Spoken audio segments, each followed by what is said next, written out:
Assalamualaikum warahmatullahi wabarakatuh. Bismillahirrahmanirrahim. Alhamdulillahirabbil alamin. Allahumma shalli wa sallim wa barik ala sayyidina Muhammad wa ala alihi wa sahbihi wa sallim. Allahumma 'allimna ma yanfa'una wanfa'na bima 'allamtana innaka antal alimul hakim. Bismillahirrahmanirrahim. Sekarang kita memasuki bab yang ke-12 dari pembahasan materi studi Al-Quran dan hadis masa kini tentang hak asasi manusia dalam Al-Quran dan hadis. Sebelum itu kita melihat dulu bagaimanakah definisi daripada hak asasi manusia. Hak asasi manusia ini adalah suatu seperangkat hak yang melekat pada diri setiap manusia yang dikaruniakan oleh Allah Subhanahu wa taala. Kepada setiap manusia yang wajib dihormati, dijunjung tinggi, dilindungi oleh negara, hukum, pemerintah dan setiap orang. Hak asasi manusia adalah hak yang dimiliki manusia sesuai dengan kodratnya yang bersifat suci dan tidak dapat dipisahkan dari hakikatnya. Hak asasi manusia ini bermula dari gagasan tentang hak-hak alamiah. Hak-hak alamiah inilah yang sering dikaitkan dengan konsep hukum alam sebagaimana dikemukakan oleh John Locke. Ya. HAM pada awalnya ini dicantumkan dalam Declaration of Independence di Amerika tahun 1776. Hak asasi manusia ini juga dinyatakan dalam deklarasi tentang HAM di Perancis tahun 1789. Sekarang langsung kita memasuki hak asasi manusia dalam Al-Quran. Sebelum kita memasuki pembahasan tentang hak asasi manusia dalam Al-Quran, Piagam Madinah yang terdiri dari 47 poin dianggap sebagai undang-undang dasar pertama yang dibuat oleh Rasulullah SAW dan dianggap sebagai pedoman perilaku sosial, keagamaan serta perlindungan semua anggota masyarakat yang tinggal dan berada di kota Madinah. Isi dan muatan Piagam Madinah tersebut mendapatkan apresiasi dari seorang sosiolog modern terkemuka berkebangsaan Amerika, yaitu yang terkenal sering diambil pendapatnya dan diulang-ulang, yaitu Robert N. Bella. Ini menyatakan bahwa kehidupan di Madinah yang sangat menjunjung tinggi HAM yang terinspirasi oleh tadi Piagam Madinah yang terdiri dari 47 poin tadi itu dianggap sudah terlampau modern untuk zaman itu.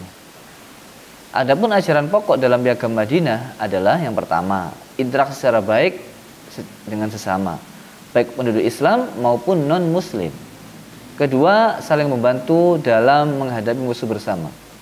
Yang ketiga, membela mereka yang teraniaya. Yang keempat, saling menasehati.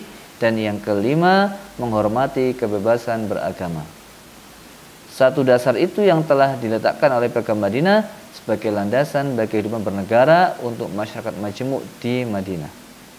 Selain deklarasi Madinah, juga terdapat beberapa deklarasi Kairo yang memuat tentang ketentuan HAM, yakni persamaan dan kebebasan, seperti dalam surat Al-Quran, surat Al-Isra ayat 70, surat An-Nisa ayat 58, ayat 105, 107, 135 dan surat Muhammad surat Mumtahanah ayat 8.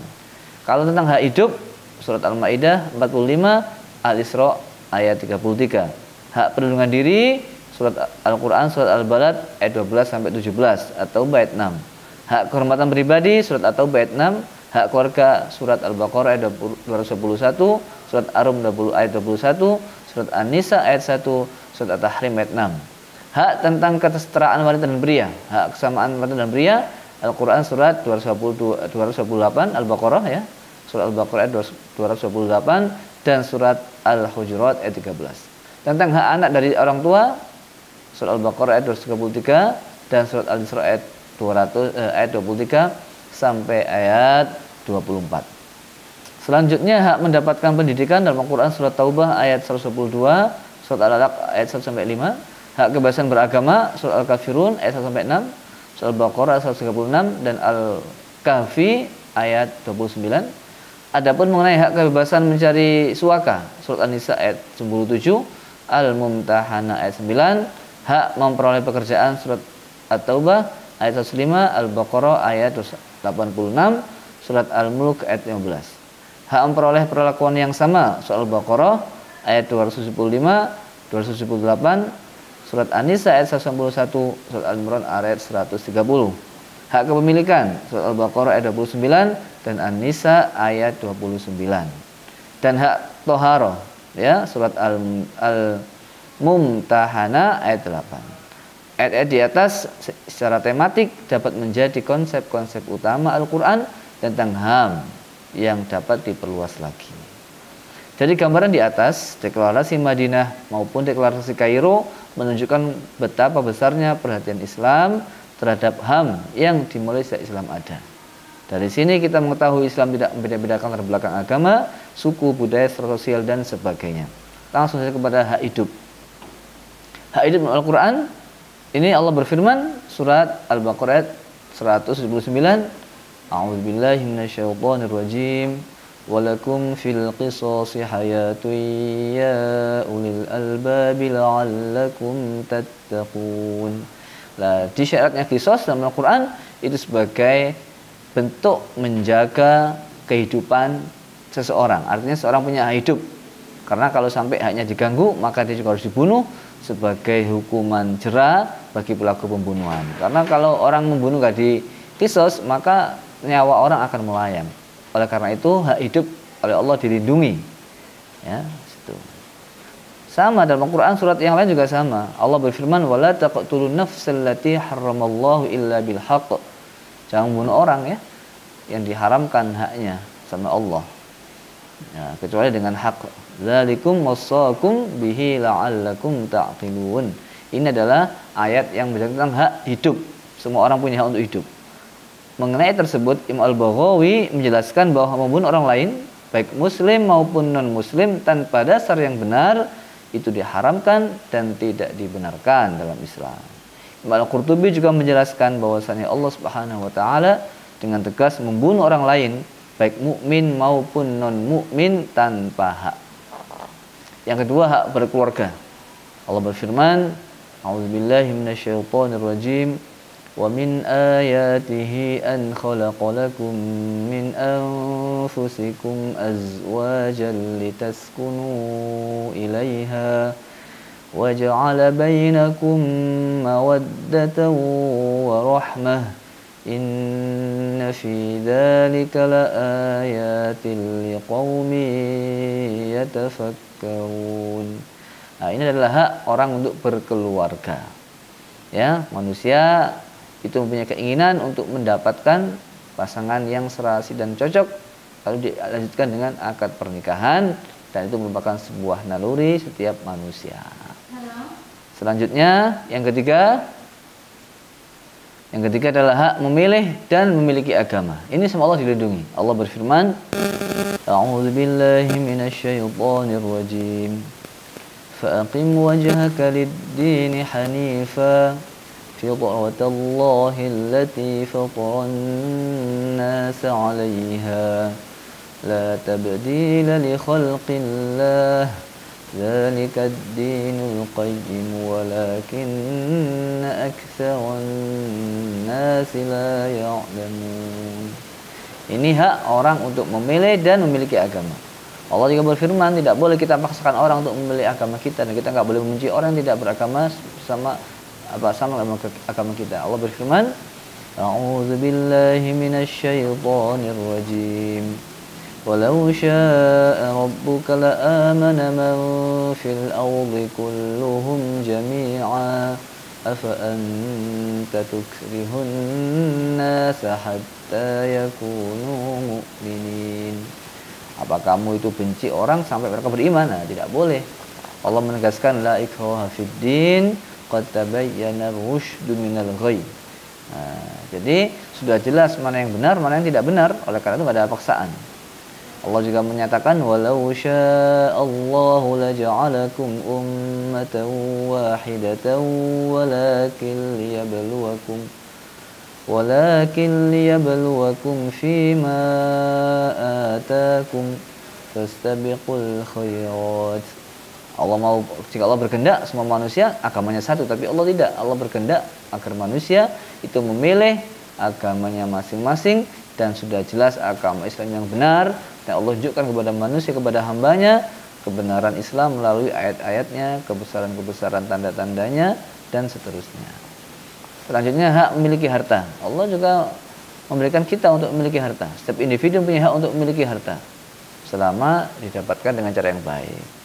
Allah berfirman, "Huwallazi khalaqa lakum ma fil ardi jami'a, tsumma istawa ila as-samaa'i fasawwahunna sab'a samawat, wa huwa bikulli syai'in 'alim." Jadi apapun yang ada di bumi semuanya itu Allah ciptakan untuk kita. Nah, jadi kita berhak untuk memiliki apa yang Allah ciptakan untuk kita ya Pak, yang ada di bumi. Ma fil ardi, apa yang dalam bumi. Dan kita tidak boleh merampas hak orang lain yang sudah Allah bagi-bagi, Allah sudah berikan. Allah berfirman, "Ya ayyuhallazina amanu la ta'kulu amwalakum bainakum bil batili illa an takuna tijaratan an taradin minkum wa la taqtulu anfusakum innallaha kana bikum rahima." Ayat ini sudah jelas, janganlah kalian makan harta di antara kalian dengan batil, yaitu dengan ketidakbenaran. Maka harus dengan cara yang baik, dengan cara yang sesuai dengan aturan yang Allah tetapkan. Lalu semua orang juga punya untuk berpikir dan berekspresi. Allah berfirman, "A'udzu billahi minasy syaithanir rajim. Huwallazi khalaqakum min turabin thumma min nutfatin thumma min 'alaqah thumma yukhrijukum tiflan ثم لتبلغوا أشدكم ثم لتكونوا شيوخا ومنكم من يتوفى من قبل ولتبلغوا أجلا مسمى ولعلكم تعقلون. Nah, kalimat ta'qilun adalah hak orang untuk berpikir dan berekspresi. Dalam konteks ini adalah kita diminta Allah untuk melihat ya, merenungkan tentang penciptaan kita. Dan mulai Nabi Adam dari tanah, lalu kita dari nutfah, 'alaqah. Nah, kemudian kita lahir anak kecil sampai kita dari dewasa hingga tua. Lalu ada yang meninggal sebelum tua dan seterusnya. Ini adalah supaya kita berpikir. La'allakum ta'qilun. Hak asasi manusia dalam hadis. Gimana hak asasi manusia dalam hadis? Kita lihat dalam Islam, dalam hadis Rasulullah menegaskan tentang hak untuk melindungi jiwa orang lain. Hanya setiap jiwa sama Islam dilindungi dalam hadis ini, sama dengan Al-Quran ya, cuma memang beda redaksi. Rasulullah bersabda, "Kulul muslim 'alal muslim haram damuhu wa maluhu wa irbuh." Setiap muslim bagi muslim lainnya itu haram darahnya untuk dibunuh, haram hartanya untuk dicuri, dan haram kehormatannya untuk difitnah dan disakiti. Jadi nggak boleh kita itu menyakiti orang lain, tidak boleh kita itu mencuri harta orang lain, tidak boleh kita ini menyakiti orang lain, ya, membunuh apalagi. Ini adalah hak dalam hadis. Jadi dalam hadis ini juga ada pernyataan Rasulullah yang berhubungan dengan perlindungan jiwa orang lain. Dalam sebuah hadis yang lainnya Rasulullah bersabda, "Akbarul kabair," dosa yang paling besar, al-isyraku billah, syirik, wa qatlun nafsi, membunuh orang, wa uququl walidain, durhaka kepada orang tua, wa qaulu zur, dusta atau bersaksi dengan palsu. Lalu dalam hadis yang lain apa? Ada larangan membinasakan diri, nggak boleh kita itu bunuh diri. Karena jiwa ini punya hak untuk dilestarikan. Kita nggak boleh membunuh diri kita dan juga tidak boleh membunuh orang lain. Dan sebuah hadis Rasulullah bersabda, "Man qatala nafsahu bihadidatin fa hadidatuhu fi yadihi yatawajja'u biha fi batnihi fi nari jahannam khalidan mukhalladan fiha." Barang siapa yang membunuh dirinya sendiri dengan besi, maka besi itu besok di hari kiamat akan nempel terus di tangannya dan akan ditancapkan ke perutnya sendiri di neraka jahanam selama-lamanya. Dalam keadaan seperti itu. Jadi kalau kita bunuh diri dengan pisau, ya pisau itu nanti akan kita pegang dari kiamat di neraka sampai selesai, sampai selama-lamanya. Nauzubillah min dzalik ya. Dan bunuh diri ya. Kalau dia bunuh dirinya minum baikon, ya berarti dia di akhirat minum baikon terusnya. Selanjutnya atau minum racun tikus. Nah, ini bahaya. Atau gantung diri, ini juga bahaya ya. Hadis tentang larangan membunuh orang kafir yang mengadakan perjanjian damai dengan orang Islam. Enggak boleh juga membunuh orang kafir. Dalam sebuah hadis ya, dalam sebuah hadis bersabda Rasulullah, "Man qadara rajulan min ahli zimmah lam yajid rihal jannah."